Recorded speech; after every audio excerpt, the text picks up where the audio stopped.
نے یہ دعا کی کہ آپ صلی اللہ علیہ وسلم کی دعا میرے حق میں اے اللہ قبول فرما دے۔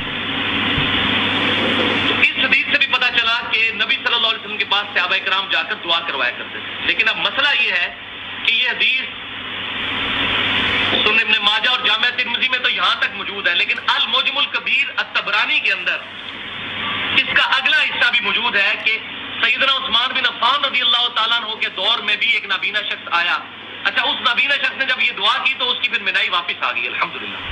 تو سیدنا عثمان کے دور میں یہ طبرانی کے اندر موجود ہے، ایک نابینا شخص آیا تو سیدنا عثمان نے اس کو یہی دعا تعلیم فرمائی اور پھر اس کی بھی بینائی واپس آ گئی۔ لیکن یہ والا جو پورشن ہے یہ صحیح سند کے ساتھ ثابت نہیں۔ اس کی وجہ یہ ہے کہ اس حدیث میں ایک راوی ہے عبداللہ بن وہب، جو راوی تو ثقہ ہے لیکن وہ مدلس ہے اور ان سے روایت کر رہے ہیں، اور یہ پیٹ رول ہے محدثین کا کہ مدلس کی ان والی روایت ضعیف ہوتی ہے جب تک سما کی تصریح موجود نہ ہو۔ لہذا یہ اگلا پورشن جس کو سہارا بنا کر آپ صلی اللہ علیہ وسلم کی وفات کے بعد بھی اس طرح کی دعاؤں کو استعمال کیا جا رہا ہے، وہ غلطی پر مبنی ہے۔ بسم اللہ الرحمن الرحیم۔ السلام علیکم جی دوستوں، میں آپ کو انجینئر صاحب کی علمی خیانتیں دکھا رہا ہوں کہ 4 سال پہلے وہ کیا کہتا تھا، اب کیا کہہ رہا ہے۔ ذرا آپ نے غور سے اس کی گفتگو سننی ہے، اور جس کے فالوورز ہیں میرے خیال میں وہ ویڈیو نہ ہی دیکھیں، کیونکہ جب انہوں نے یہ ویڈیو دیکھنی ہے تو انہوں نے اس پر لعنتیں بھیجنی ہیں۔ تو اگر لعنتیں بھیجنا چاہتے ہیں تو پھر آپ اس کو دیکھیں اور اس کی علمیت کو بھی آپ چیک کر لیں۔ اب اس نے جو مدلس کے بارے میں کہا اور وسیلے کے بارے میں بات کی، اب اس پر ایک مثال دے گا، وہ بھی آپ نے یاد رکھنی ہے۔ اس کے بعد ایک اور ویڈیو میں آپ کو دکھاؤں گا، فیصلہ آپ نے کرنا ہے۔ وہ پورشن ہے ہی ضعیف اور مدلس کی ان والی روایت ضعیف ہوتی ہے۔ اگر کسی کو یہ مسئلہ ہضم نہیں ہوتا تو صحیح مسلم کے مقدمے میں یہ میں نے بتایا محدثین کا پیٹ رول ہے، اسی پر میری ڈیٹیل گفتگو ہے 1 گھنٹہ 25 منٹ کی، مسئلہ نمبر 36 کے نام سے ضعیف الاسناد احادیث کے فتنے کا تحقیقی جائزہ۔ اس میں اسی طرح کی ایک حدیث میں نے ضعیف قرار دی تھی محدثین کے اصول پر، جو مسند امام احمد میں بھی ہے اور الادب المفرد امام بخاری کی اس میں بھی ہے کہ نبی صلی اللہ علیہ وسلم نے بیان فرمایا، روایت ضعیف ہے، مطلب وہ اسی طرح، اور نہ امام بخاری نے اس کو ضعیف لکھا نہ امام احمد بن حنبل نے، لیکن حدیث ضعیف ہے الادب المفرد میں، صحیح بخاری میں نہیں ہے۔ کہ جو شخص اپنے جاہلیت کے نسب پر فخر کرے کہ میں فلاں چودھری صاحب کا بیٹا ہوں، میرا باپ تو اتنا بڑا ایک خاندانی اس کا یہ سٹیٹس تھا، تو اس کو کہو کہ اپنے باپ کا عضو تناسل کاٹ کے اپنے منہ میں رکھ لے، بولے آؤ، اور یہ بات کنائے سے نہ کرنا، ڈائریکٹ کو۔ اب اتنی بےہودہ بات کیا آپ صلی اللہ علیہ وسلم ارشاد فرما سکتے ہیں؟ وَإِنَّكَ لَعَلَىٰ خُلُقٍ عَظِيمٍ، نبی صلی اللہ علیہ وسلم اخلاق کے بلند ترین درجے پر فائز، اور صحیح بخاری اور مسلم کی متفق علیہ حدیث کہ نبی صلی اللہ علیہ وسلم میں کنواری لڑکیوں سے بھی زیادہ شرم و حیا موجود تھی۔ آپ یہ بات ارشاد فرمائیں گے کہ اپنے باپ کا عضو تناسل کاٹ کے اپنے منہ میں رکھ لو، وَلِعَوْذُ بِاللَّهِ تعالیٰ۔ اس حدیث میں حسن بصری مدلس ہیں، وہ ان سے روایت کر رہے ہیں۔ تو جس نے اس حدیث کو ٹھیک ماننا ہے طبرانی والی کو، پھر اس کو بھی صحیح مانے۔ تو میں نے یہ علم الکلام سے بھی منطقی، جس کو پنجابی میں پھکی کہتے ہیں، وہ بھی میں نے دے دیا۔ جی آپ نے دیکھا کہ جو طبرانی والی حدیث کو صحیح ماننے وہ اس کو بھی صحیح مانے، اور آگے جو اس نے حوالہ دیا مسئلہ نمبر 36 میں، اس میں اور بہت ساری باتیں کرتا ہے کہ جناب پھر وہ بے ایمان ہو جائے گا، کیونکہ آپ علیہ السلام اس طرح کا آپ علیہ السلام کا اخلاق نہیں ہے۔ اب آپ نے دیکھا کہ وسیلے والی حدیث نہیں ماننی، کیونکہ اس میں عبداللہ بن وہب مدلس سے ان سے روایت کر رہا ہے۔ اگر کوئی بندہ اس کو صحیح مانتا ہے تو پھر اس کو صحیح مانے اور گستاخ ہو جائے، ساری چیزیں یہ بارہا اس نے بیان کی ہے۔ اب اسی روایت کو اب یہ صحیح کہے گا، اپنے قول سے بے ایمان ہو گیا، اپنے قول سے گستاخ بنا کہ نہیں بنا، یہ ذرا ہم اس کی ویڈیوز سے دکھاتے ہیں آپ کو، یہ دیں آ کے۔ وسیلہ اور توسل کے بارے میں یہ جو ایکسٹریم رویہ امام ابن تیمیہ نے اختیار کیا، ہم اس کے ساتھ ایگری نہیں کرتے۔ اچھا ٹھیک ہے، آپ وسیلہ اور توسل اختیار کریں، کوئی مسئلہ نہیں ہے۔ امام ابن تیمیہ نے ایکسٹریم رویہ اختیار کیے، بھئی یہ تو آپ نے کیے تھے۔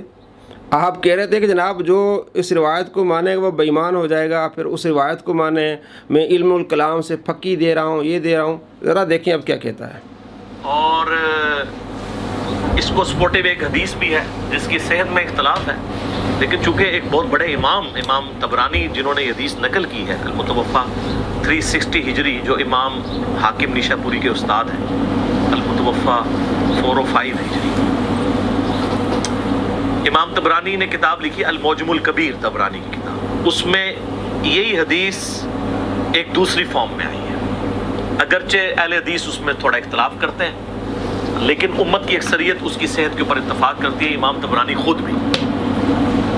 میں ان بحثوں میں نہیں پڑتا، میں اس حدیث کو صحیح مانتے ہوئے بات کر رہا ہوں۔ اس میں یہ ہے کہ سیدنا عثمان غنی رضی اللہ عنہ، میں اس حدیث کو صحیح مانتے ہوئے بات کر رہا ہوں، میں اس حدیث کو صحیح مانتے ہوئے بات کر رہا ہوں۔ پیچھے کیا کہا کہ اگر اس روایت کو کوئی مانے تو پھر اس روایت کو بھی مانے جس میں آپ علیہ السلام کے بارے میں الفاظ ہیں، تو ہو جائے گستاخ، ہو جائے بے ایمان۔ اب کہتا ہے میں اس روایت کو صحیح مانتے ہوئے بات کر رہا ہوں۔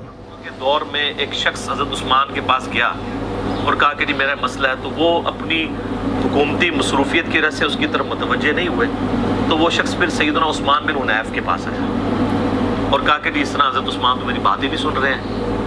تو حضرت عثمان بن حنیف نے کہا کہ میں تمہیں ایک دعا سکھاتا ہوں۔ میں نبی علیہ السلام کی خدمت میں موجود تھا، ایک نابینا شخص آیا تھا، اس کی بھی حاجت کا مسئلہ تھا، تو اس کو بھی دعائے حاجت نبی علیہ السلام نے تعلیم فرمائی تھی، تو وہی دعا میں تمہیں سکھاتا ہوں۔ تو انہوں نے یہی والی دعا، اے اللہ میں تیرے نبی کے وسیلے سے تیری طرف متوجہ ہوتا ہوں، اور اے اللہ کے رسول میں آپ کے وسیلے سے اللہ کی طرف متوجہ ہوتا ہوں، اے اللہ میرے نبی کی شفاعت میرے حق میں قبول فرما۔ جی دوستو، آپ نے دیکھا اور سنا کہ یہ ہے مرزا صاحب کی علمیت۔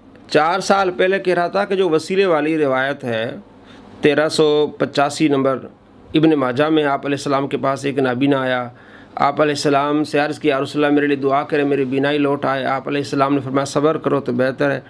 عرض کیا رسول اللہ میرے دعا کرے، آپ علیہ السلام نے فرمایا کہ جاؤ وضو کرو، 2 نفل پڑھو، اس کے بعد یہ دعا کرو، اللہم انی اسألک واتوجہ الیک بمحمد نبی رحمہ، یا محمد انی قد توجہت بک الی ربی فی حاجتی ہذی لتقضی اللہم فشفعہ فی۔ آپ علیہ السلام نے اس کو سکھائی صحابی کو، انہوں نے جا کے دعا مانگی۔ اسن الکبریٰ میں اور مسند احمد میں روایت ہے کہ پھر وہ واپس آیا تو وہ آنکھیں اس کی لوٹ آئی تھی۔ تو کہتا کہ یہ روایت ہے آپ صلی اللہ تعالیٰ علیہ وآلہ وسلم نے صحابی کو یہ وظیفہ سکھایا تھا۔ پہلے اس نے کہا کہ جو طبرانی والا پورشن ہے وہ ضعیف ہے، اگر وہ اس کو کوئی مانتا ہے تو وہ بے ایمان ہو جائے گا، گستاخ ہو جائے گا، اس نے مثال بھی دی۔ اس کے بعد ہم نے آپ کو اس کا کلپ دکھایا کہ وہ کہہ رہا ہے کہ میں صحیح مانتے ہوئے یہ طبرانی والا پورشن بھی بتا رہا ہوں کہ عثمان بن حنیف کے پاس ایک شخص آیا اور اس نے کہا کہ میرا کام نہیں ہو رہا، میں عثمان غنی کے پاس جا رہا ہوں۔ تو پھر عثمان بن حنیف نے کہا کہ تم وضو کرو اور یہ دعا پڑھو نماز کے بعد 2 رکعت پڑھ کے، تو پھر چلے جاؤ عثمان غنی کے پاس۔ جب اس نے یہ عمل کیا، وضو کیا، 2 رکعت پڑھی، اس کے بعد یہ دعا پڑھ کے حضرت عثمان غنی رضی اللہ تعالیٰ عنہ کے پاس گیا تو اس کا کام فوراً ہو گیا۔ اب پہلے اس نے کہا تھا کہ وہ پورشن ضعیف ہے، عبداللہ بن وہاب مدلس سے انس روایت کرتا ہے، صحیح مسلم کے مقدمے پیٹ رول ہے کہ مدلس کی ان والی روایت قابل قبول نہیں۔ اب قابل قبول کیسے ہو گئی؟ ہم تو پہلے سے کہہ رہے تھے کہ حضرت امام طبرانی رحمۃ اللہ علیہ نے اس کو صحیح کہا ہے، اور عبداللہ بن وہاب پہلے درجے کا مدلس ہے، تو ہر بات اس طرح نہیں ہوتی کہ جو مدلس ہے اس کی روایت جو ہے وہ ضعیف ہوتی ہے۔ اس کے امام ابن حجر عسقلانی رحمۃ اللہ نے درجے جو ہے وہ تعین کیے بتائے ہیں۔ تو آپ کو بتانا مقصود یہ ہے کہ دیکھیں پہلے کس طرح کی زبان اس نے استعمال کی اور مثال کس طرح کی دی۔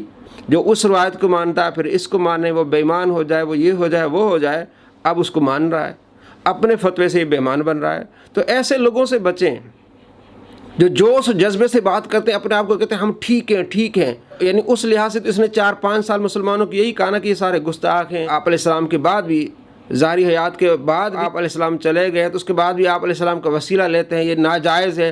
اور بڑے بڑے اس نے فکرے کسے، جناب میرا عقیدہ وہ ہے، 1010 نمبر روایت ہے، حضرت عمر فاروق رضی اللہ تعالیٰ عنہ نے حضرت عباس کا وسیلہ لیا تھا، آپ علیہ السلام کی قبر پہ جا کے دعا نہیں کی، آپ علیہ السلام کا وسیلہ نہیں لیا، ہمارا عقیدہ خلفاء راشدین والا ہے، یہ ہے وہ، سارے پروپیگنڈے اس نے کیے، اب اس کو مان رہا ہے۔